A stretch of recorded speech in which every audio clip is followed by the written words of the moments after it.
Last week, nakilala natin si Cam, kung paano siya nagsimula sa football, Pag uwi ng brother ko noon, may medal siya. Tapos sabi ko, may medal naman ako sa gymnastics, may medal naman ako sa swimming. Pero yun lang yung medal na parang sinelebrate as a family. Sabi ko, bakit parang... Bakit? Bakit? So, okay, football na rin ako. at paano sila gumawa ng kasaysayan para sa Pilipinas sa larangan ng football. On this second part of our discussion with Cam, let's dig deeper about her being a mental performance coach. What surprised you the most when you started working with the Gen Z football players, the Gen Z athletes? And a very fun storytelling session about sports commentating. My teammates know me as like an introvert, kaya biglang commentating role. Pag naka-goal yung player, sigaw mo lang, tuloy-tuloy lang. It's just one long goal. Ayan. For so many years, you never told me that story, Marts. So I take this opportunity to apologize. Sabi ko, parang may bad blood dito, oh. Parang Taylor Swift concert yung goal line defense. All that and more on this part 2 with Cam Rodriguez of Game On the Podcast. Miss Universe answer to. Sige na nga, yes. Oh my God. Does he want me here? I don't think he wants me here. Paano na to?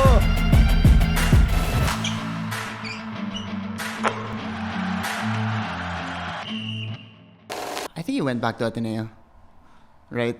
Okay, why? First off, why'd you go back to Ateneo? For some championships? Okay. For unfinished business. From unfinished, there's unfinished business. Okay, you went back as a coach. Yeah.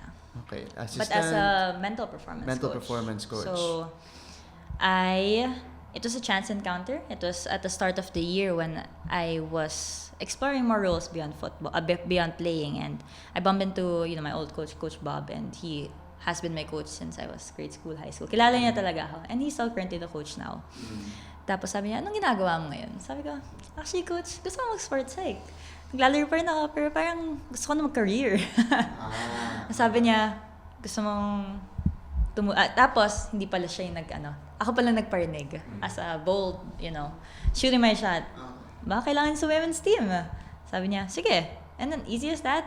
2 weeks after, it was season, worked with the girls, met with them one by one, and then, worked with them throughout the season. And when you talk about belief earlier about Filipinas, that was what I helped them do, the Ateneo women's football team, to just believe in what they can do. So, Obviously, working with the younger generation now. Bata pa naman tayo. Okay, bata pa. Younger generation now. Younger. I don't want you to specify, the problems that they have right now because obviously that's confidential. But what surprised you the most when you started working with the Gen Z football players, the Gen Z athletes? We're not Gen Z just because we do TikTok. I'm kidding. Okay. He's a Neanderthal, so he doesn't do TikTok. do you have TikTok? Good question. Do you participate in TikTok? No, I don't. It's my wife. It's my wife who handles my TikTok. He'll be there soon. That's my boundaries. Exactly. He'll be there soon as a wrestler. That makes great content. Yeah, well, that's good content. Para game on talaga. Okay. So going back. Okay. Going back. What What are surprised the you? hurdles of the younger athletes now? I'd say just they are hyper aware in a sense because maybe dala na rin ng technology, diba? They know they're more conscious about not just how they look, but how they present themselves, how they think, speak, etc. So it's, I think, about equipping them with the tools na how do they parang find their own thing. They are aware, but it's about really drilling into what makes them them. So as a millennial, I help the younger generation by just helping them understand who they can be. Because I feel like technology just fast tracks the process for them. Yeah. Like they kind of are forced to grow up a little quicker. That's the right operating term. It's hyper aware, and the thing is now because you are hyper aware, it veers your attention away from really what's, again, your words, what's your why? Why do you do what you do? And with a lot of information around you, sometimes it takes you out of the context na your main thing is your main thing. Pero the other things are being enabled by your main thing. What's your main thing? So that's focusing on that. And by helping them find their why and stretching their patience a little bit. Oh, they have zero. With their with the process. Are they more impatient now?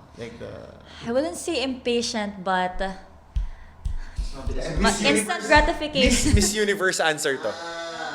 And Sige na nga, yes. as a dad, I would say that they're a little bit more impatient dahil readily available sa online. They want instant results. Okay. So, but what was gratifying naman for me as a millennial is to see how much they're willing to learn. As in, yun talaga na I come in as someone, of course they know me as a footballer, but I came in as someone with a different role, which is mental performance. But they came in with, open arms to embrace what I had to offer. And I think that's the unique part naman of the Gen Zs. Diba? Because I have a lot of siblings. I'm the ate of like 5. So you know how to deal with them. I try to. Hindi, pero alam nyo guys, for me bilib ako sa mga Gen Z because like, you guys were talking about them trying to figure out who they are at such a young age and them being impatient sometimes because now there is a way to kind of see if you're successful with all the numbers on social media, diba? Some people get trapped in that idea of I'm successful because I have many followers, I have many views, I have many likes. How do you balance that out? Because it can't be just that. You have to be successful in real life and online. That's the best balance. So for you, how do you advise these young athletes to make sure they don't lose sight of what really matters? That's a great question. First and foremost, just know your why. Yun talaga. As in, know what matters, know who matters. So, especially, I think, tying it back to the Ateneo women's football team, they were really the underdog team, bottom of the table entering past 2-3 seasons. They just had their first win in 6 years in the season when I helped them. So they came in with such, parang tentative state na parang, is this who we are? But no, we believe we can be someone else. And of trying course, to figure it out. And of course, they try to seek that externally. What are the articles saying? What are the validations that they get from the... And some of the motivations also that I got from them was like, we want to prove them wrong. Diba? So I helped them to sort of revise that narrative na instead of proving them wrong, prove yourselves right. Know na kaya natin, kaya mo. So what are the steps that we can do to do that? So I helped them by just, again, grounding them on the numbers of what they were able to do. So the number of shots they took in a game, the number, as in down to the numbers, like what you said, diba? That's the privilege they had. Because for the first time, the women's football team has actually been covered for this season. So they finally got something that we've never gotten, and also stats. Mileage. And that's something that they can parang ground themselves on na parang, na kahit na, okay, they had a big scoring, game, which is a 5-0. Okay, but let's break it down. When did those 5 goals happen? What did we do in the first half? How many shots did you actually take? Diba? And when we know about, when we talk about stats of women's football, or football in general, it's about shots on goal, how many of those are on target. So just really helping them see what they did. Tapos, grounding them back on the process. Process-oriented. Yun talaga. Yun yung medyo tricky part sa pagiging athlete. If you're part of okay, this is harsh, but a losing team like that. Kasi atleta ka, competitive ka. Minsan, pag parte ka nun, nawawala yung direction mo eh. Diba? You don't know if this is the right thing for you. Diba? Parang ganun. Kaya kailangan, that's the thing na papasok na yung process-oriented coaches. Kasi the win is the bigger picture. But what are the smaller wins that you can take? Yun nga, yung process-oriented. What shots? Are we taking good shots or are we taking bad shots? Number 2, are we making those shots? What what percentage of those shots are coming in the flow of our game plan. So if you're looking at that process-oriented, as a coach, you would see that, oh, we're doing the right things, but eventually, there would be a tipping point. Again, there would be a tipping point on performance that just keep on doing it, and once we hit those metrics, eventually, the wins will come. So that's how you culture building as a coach. Na kaya kailangan mo yung mga performance metrics na small, maliliit na bagay, process-oriented, then we'll get the win. Take that, even the fans get affected. Kasi when I was in college, I was in UP, that was the 0-14 era. 0-14, 3-11 era. So parang I'm a basketball fan, nanood ako lagi ng games. Hala, talo ulit. I-expect mo na yung ano. So sabi ko, and then eventually they started So winning. that's after where Tuesday. mental coaching comes in. Yeah, It's how you would cultivate a culture of winning in even the hardest situations. Ako rin, galing ako sa program na ganun. Babalikan ko rin yung experience ko. I was watching my dream school get a 2 and alam mo sila na nakasali sa NC 8, so 2 and 12 season, and then before I enrolled 0 and 14. 0 and 14, San Beda. And then when I got there, we were all, malalakas kasi yung teammates ko. We almost qualified to the Final Four. And then, yo-yo, laglag na naman kami. And then the following year, that was the first of three straight championships. So again, what are the processes that you want to hit? Same thing with, especially with kids now. I could speak for my daughter. Whenever she does things, may mga tinitignan sila. Oh, ito ba nagagawa ko? Pag nag-edit siya ng video, kailangan may ganito. Kailangan, in-explain niya sa akin na para may sa TikTok na pinopost niya. Sa TikTok niya, na para ito yung tinitignan ng mga nag-edit. Ako wala siya. Siya ang nagtitiktok. So, ina-explain niya sa akin na kasi ito yung ginagawa ng mga editors ngayon. So, if you parallel it that way, yun yung mga performance metrics nila.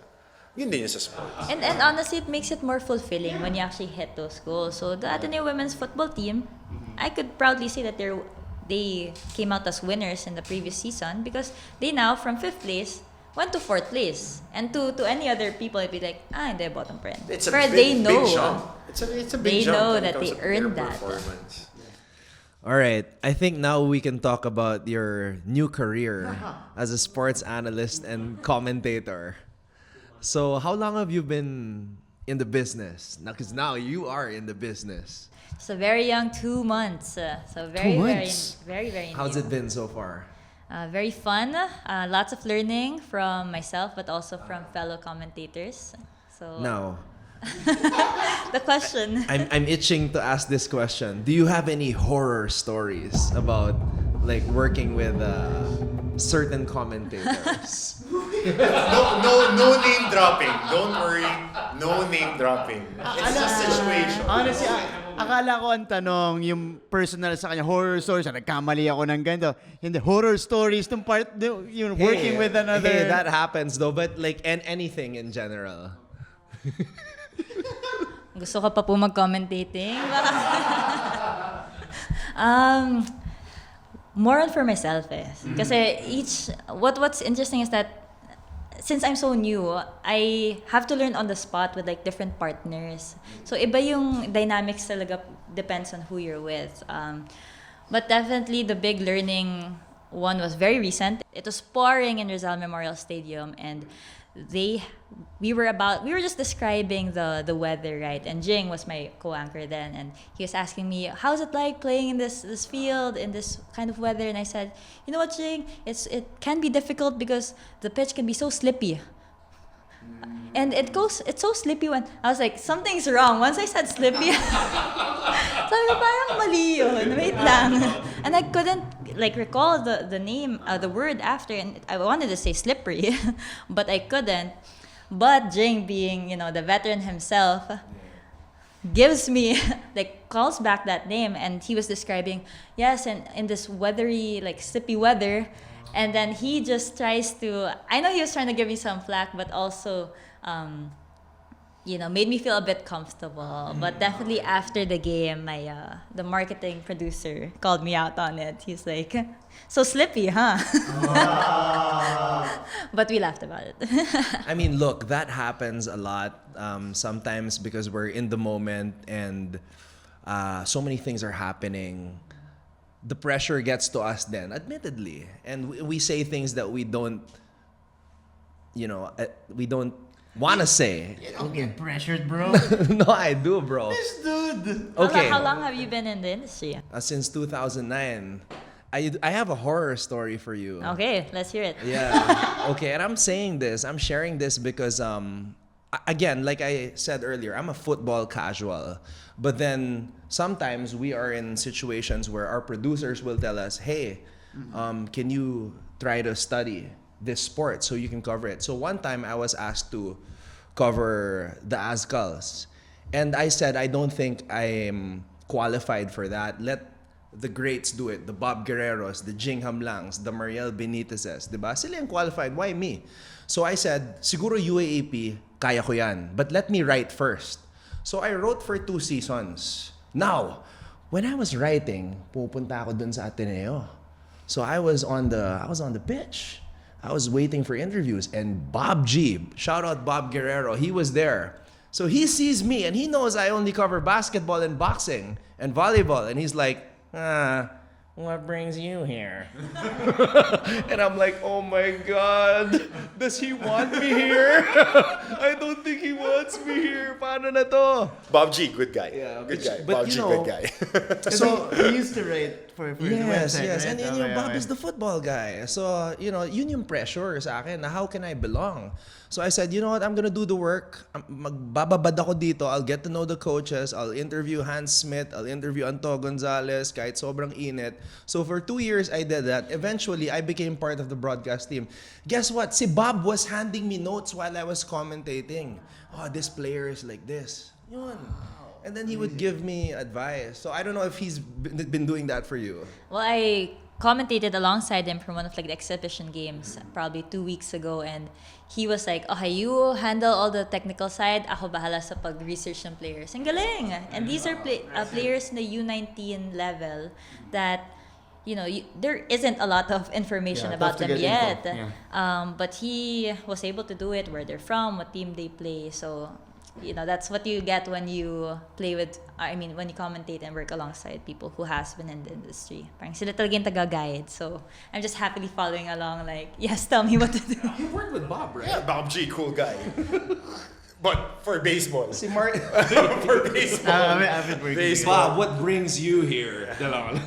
Shared a Si lot Mark na lang hindi yun Okay, hindi pa. Shared a lot of Martin's news with here. that guy. Really great guy. But we've met in the UAP football games before. I remember though, sharing lang as one of the horrors when I was starting out. I used to watch football before, so I was familiar with the terms, and I wasn't familiar with the players though, especially in the UAP. So I did my research. But I remember this guy. I bumped into this guy right before that UAP match. Sabi ko, bro, I'm covering a football game tomorrow. I think it was FEU and UP or Ateneo.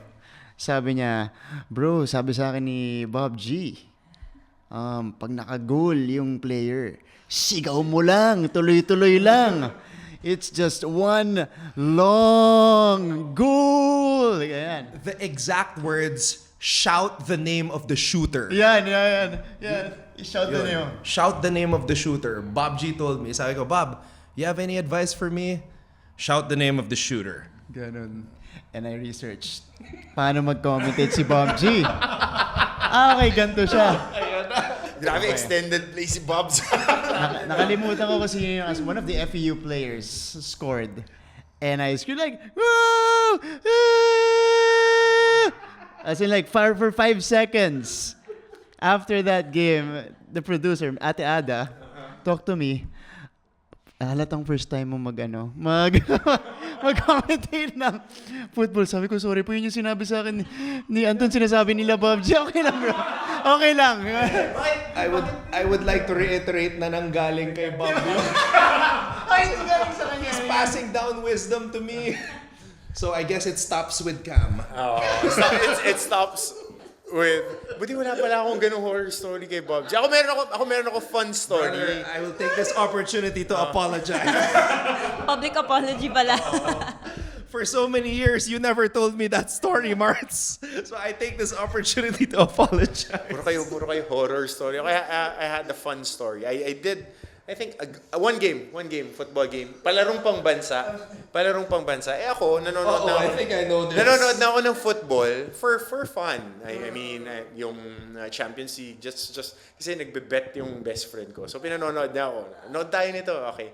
So tinanong ni Ate Ada din, do you want to cover football? Wala kasing available.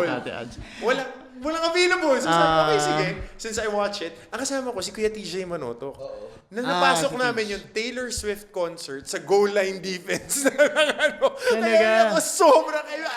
Ganong levels na. So, tapos yung mga players is from Iloilo and Manila. It was the semifinals of Palarong Pambansa when we covered it one time sa... Ikaw nag-insert ng Taylor Swift. Si TJ! Si TJ.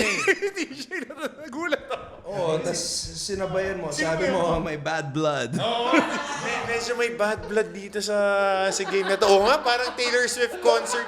Parang kasi I think that was the year that Manila lost to Iloilo the year prior. And then the following year, it was a rematch. Oh, bad blood nga. Oh, Tama sabi ko parang may bad blood dito. Oh, parang Taylor Swift concert yung goal line defense. Sabi ko, grabe, napasok pa yun. yung bad blood, yun lang yung alam niyan Taylor yun Swift na kanta. yun lang. Oh, hindi. Swiftie yung daughter ko, kaya kailangan ko makinig sa kotse. Sige na nga. Okay. Okay. But is it hard to be a sports analyst now? Because it's different when you're on the pitch playing. It's different when you're coaching as well, of course. But now you gotta describe everything. You gotta dissect everything that's going on. Especially in football, it's always in motion, right? So you gotta read their plays, and it changes every now and then. Is it harder for you now, especially when you were starting out? Was it hard for you to kind of break it down from that perspective? Well, first and foremost, naubusan ako ng words. Naubusan ka ng words? So, kailangan lagi pag nagko-cover ako, may baon ako. Kasi if not, talagang I just follow the lead. Parang nanonotice ko minsan pag kumari si Jing yung kasama ko, and he's very good, and he's able to describe things as they come. I know when I stop commentating or stop saying my part when he starts asking me a question na, and I'm just like, oh gosh, I have to be more engaged. So it's not hard in a sense na I can really read the plays as they go, because even with, I'm trained to do that as an athlete. We watch film as an athlete, so you really have to do that. But I think it's the communicating it part that's something that I had to learn along the way. But pretty impressed with myself just because I don't talk a lot as a person. Like, my teammates know me as like an introvert, kaya biglang commentating role. So, okay, it means it's a skill. So, yun yung hinaharness ko ngayon. I was about to ask that pala. Sabi ko, we're always a good speaker, a confident speaker. So, hindi pala. Ever since you've been...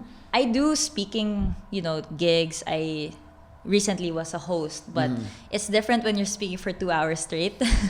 So that is another skill set. Kasi that's something that's more ad-libbed, diba? You have to go in the moment, read games as they play. But I feel like I'm pretty good naman sharing more messages if it's like a speech, a talk, mga ganyan. Have you also tried anchoring? Not yet. Not yet. Eventually, you'll get there. I'm liking this era of Cam na Eventually, venturing. Ito, shoot your shot na kay Martin sa hosting advice. Uy! Sabi niya kasi I was a host, 'di ba? So, 'di ba? Ito, this is the host. This is the host. Baka biglang say the name of the goal Oh scorer. yeah. Just say the name Of the with brand. a lot of gusto and confidence. Thanks a lot, Bob. Meron pa ako isa. I attempted to inject a football term. It's a brace, diba? Brace is like Two goals. 2 goals from one player. Yes. Okay. It's a brace from Chu. I was so proud, bro. And I was thinking, nung pinakinggan ko, okay naman. Kaya lang, it's really different when Bob does it. And it's different if like a different commentator hypes a football game up. Parang ganon. So they're really different styles. Bob and Jing, those guys are football. Those guys are football. Jing though is more chill. Suabe si Jing. Suabe si Suabe Jing. si Jing. Parang poetry how he says the words. Like, minsan napapatingin na ako. Jing, cool guy. Cool guy. Yung mga intro and extro niya, elite yung delivery niya. Like, he knows the moment and how to turn it into a dramatic story. For example, yung floor director may placard. Pagpapakita kung ako yun, parang, okay, is the official match ball, etc. Sa kanya, parang, he transitions into it. So, galing. You'll get there. And the biggest reason why he's so good at football is because football lifer talaga siya eh. Silang dalawa ni Bob. And you, being somebody who played, di ba? And You'll knows get there. knows all the You'll get fields. Di ba? Like 2 months in, but I mean, I think I can speak for these guys that I think you'll be in the business for a long time. Oh, thank you. I'm claiming it. You wanna seek advice from Coach Hammer, who has been On what? an analyst since 2015. There you What? go. Yeah. What's it like? That was scary, Martz. Oh, she's so much better as a player than me. Pero I know it's 2 months. Eventually, you'll get the hang of it. You already see the game as it is. You have a deeper understanding. The key is how do you communicate? Sabi mga kanina, naubusan yung ng words, but how you communicate what you see into terms that the common person, the guys who are just watching or just passing by, and sees it na, yun pala yung ibig sabihin nun. Yun pala yung nangyayari. So, it's, you have to make them understand and buy into it. Tapos gawa ka ng catchphrase mo. Bakit nga Bakit naman nga hindi? naman hindi? Ayan. Masasabi ko lang is if Cam can greet somebody within a minute of that person texting her, I will consider you elite.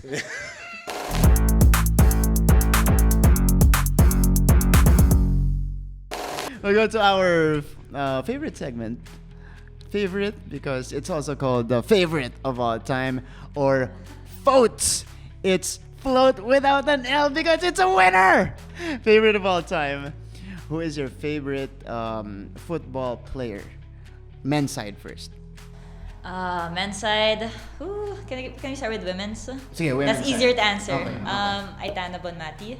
So she's currently one of the she is the GOAT. I will say it, kung dito float, ito siya yung GOAT ngayon. So she plays for FC Barcelona. She's also part of the World Cup winning team Spain, and she has all the awards from different tournaments, and really I think I resonate with her kasi maliit lang siya.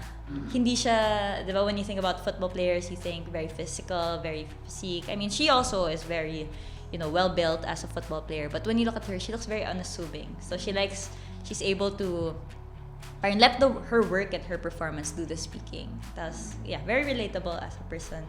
Yeah. Okay, so that's for the women's side. Let's go to the men's side. Siguro let's do international and then sa local. Sige, so women's muna, local. Cam Rodriguez. Yes! Salamat, Joke. Favorite women's football player in the country? Ngayon, Tasha Alquiros. Oo, Tasha. Yun ang pwede mo hinga ng advice sa commentating. Magaling din yun, si Tasha. Yes, gusto ko siya kasi, one, I grew up with her. So I've always looked up to her as an ate. Pero how she plays lang, and everyone in the women's football community can attest to this, na talagang laban kung laban. She's very feisty. Diin lang maglaro. Oo, madiin. Tapos, hindi yung OA na parang mapanakit. Talagang Mapanakit. i-press ka niya. Sino yung mga papanakit na yan? Wag na lang.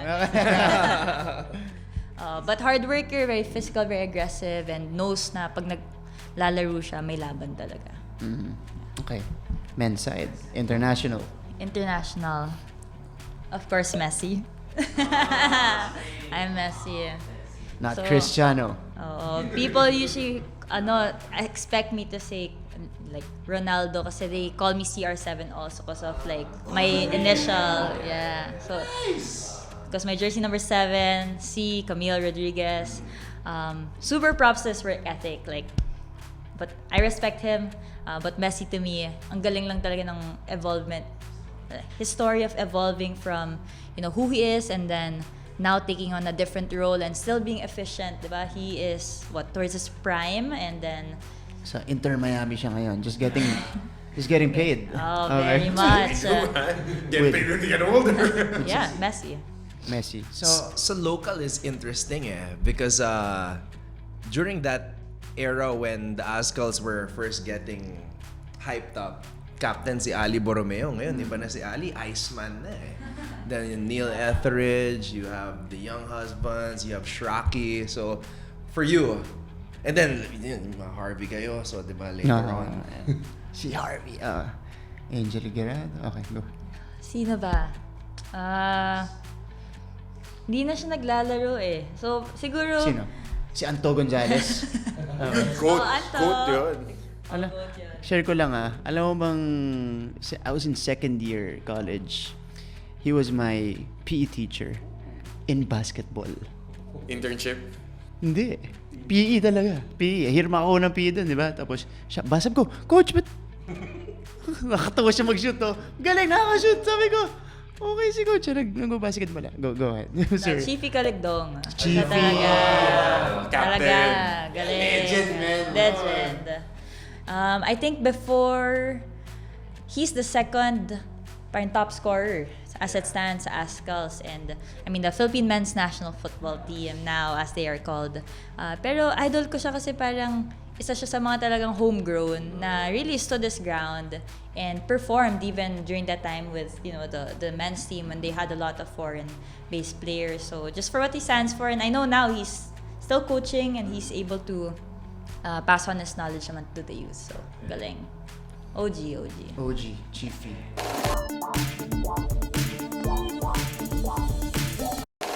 All right, let's get to a different type of segment here on the show.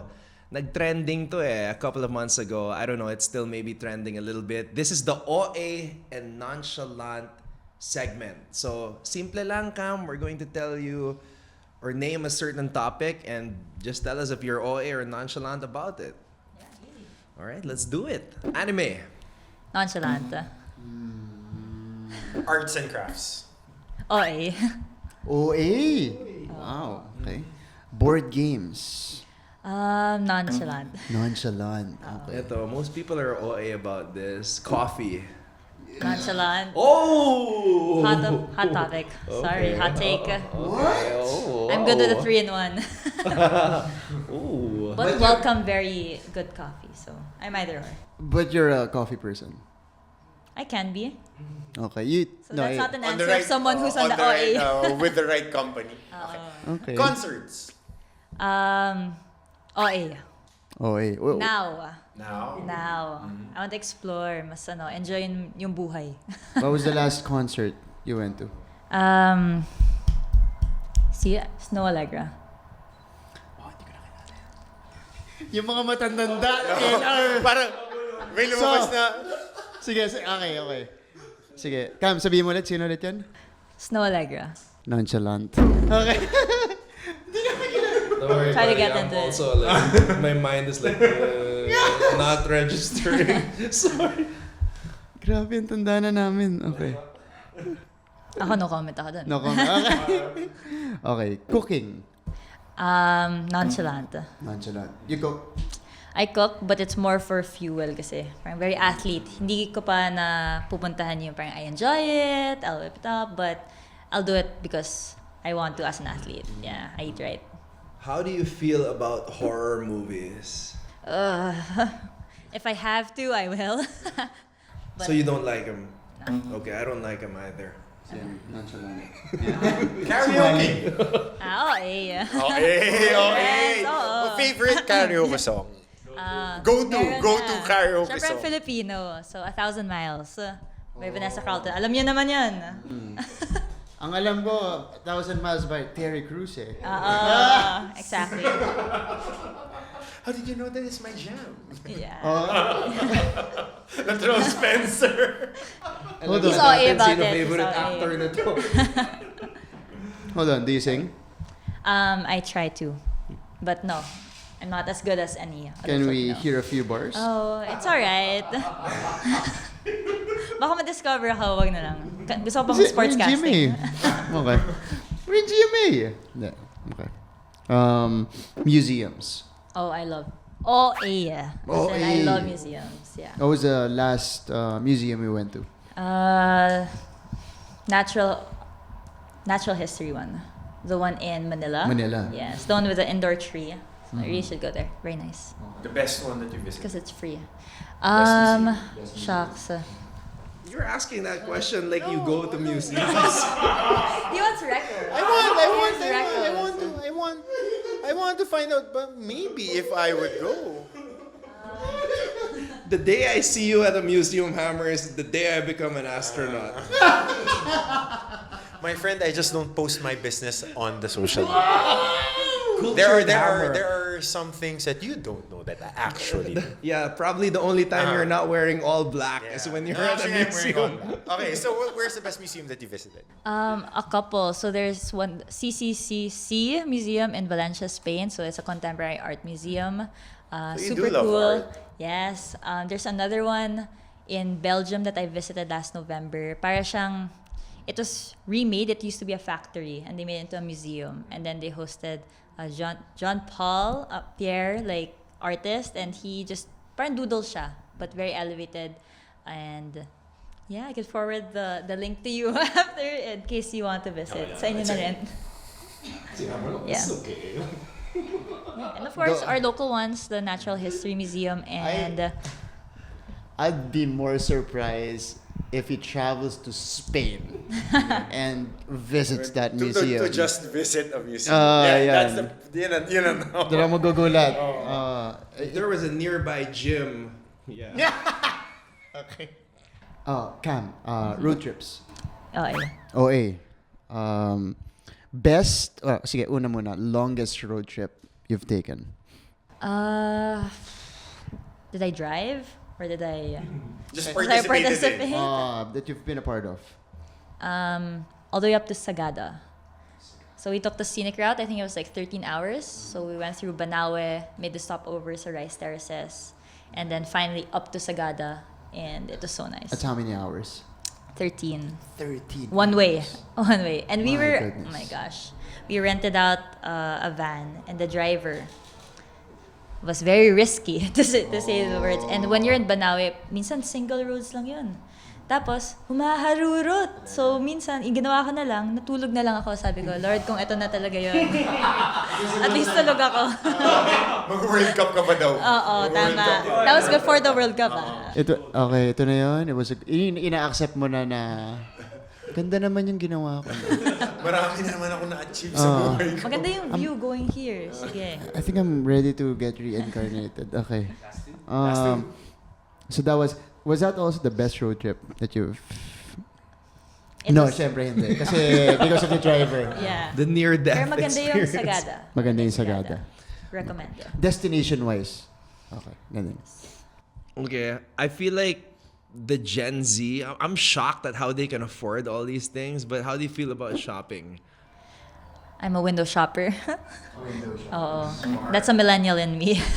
Have to like think 100 times before actually buying the item. Yeah, I'm like that too. No, you're not!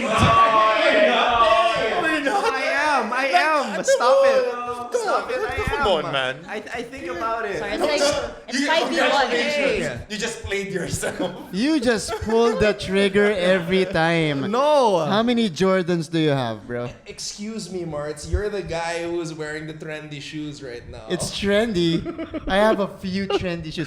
You have 20 Jordans at least. Okay. Understatement yun, 20. 20, okay. Understatement yun.